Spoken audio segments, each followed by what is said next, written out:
In a peaceful village surrounded by vast green rice fields lived a hard-working couple, Putri Tangguk and her husband. They were poor, but their spirits were rich with determination.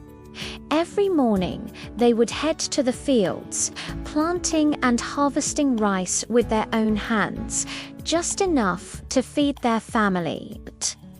The husband would often say, "We may not have much, but as long as we are willing to work, God will surely provide a way for us." Putri Tangguk, though tired, would nod in agreement, her resolve firm.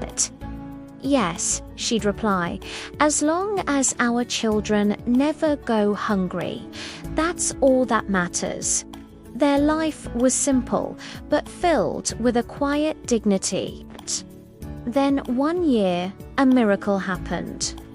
The harvest season arrived, and their rice fields yielded an abundance they had never seen before.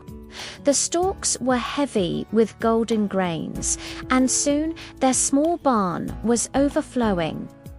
For the first time in her life, Putri Tangguk saw true wealth. Her eyes widened in disbelief.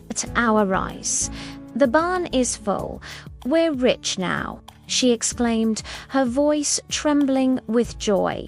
But with sudden, unexpected fortune often comes a great test of character, a trial that can change a person to their very core. Slowly, day by day, a change began to creep into Putri Tangguk's heart.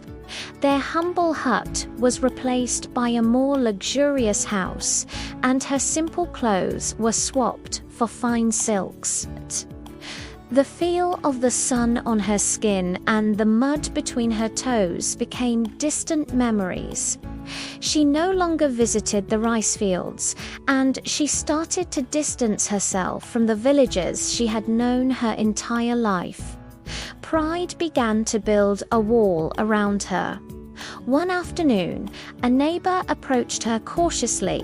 "Putri, could we perhaps buy a little rice from you?" Our harvest was not as fortunate. Putri Tangguk looked down at her, her expression cold and dismissive. "Go away," she snapped. "Poor people like you have no right to speak to me." Her husband watched this transformation with a heavy heart.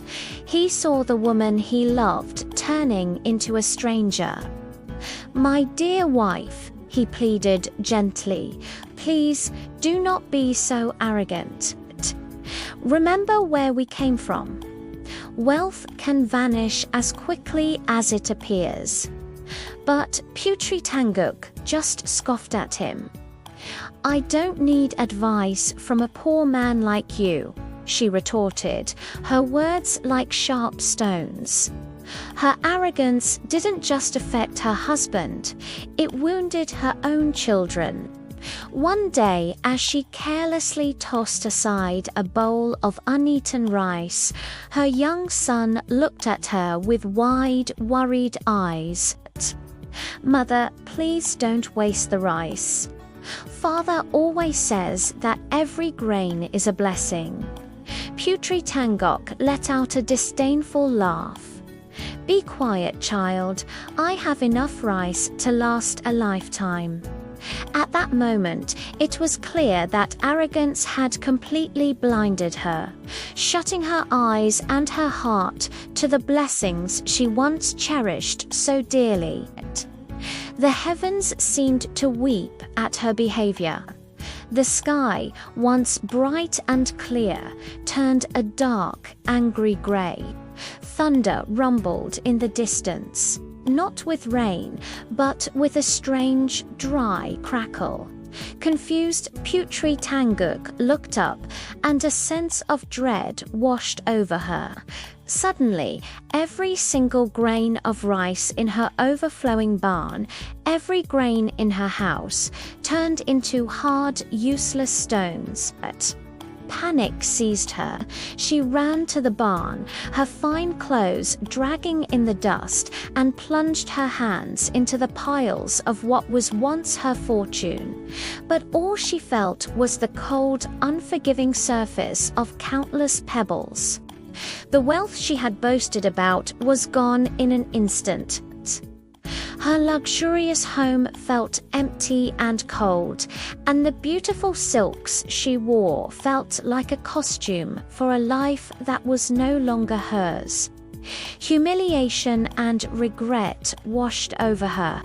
She was poor once more, but this time it was a different kind of poverty, one that was accompanied by shame and the weight of her own pride. Her husband, despite his own pain, did not abandon her. He simply said, "We will start again. But this time, we will remember the lesson." The story of Putri Tangguk became a legend in the village, a powerful reminder passed down through generations. It serves as a timeless warning that true wealth is not measured by what you have, but by your humility, your gratitude, and your kindness to others. Thank you for watching. If you enjoyed this story, please like, share, and subscribe for more tales from around the world.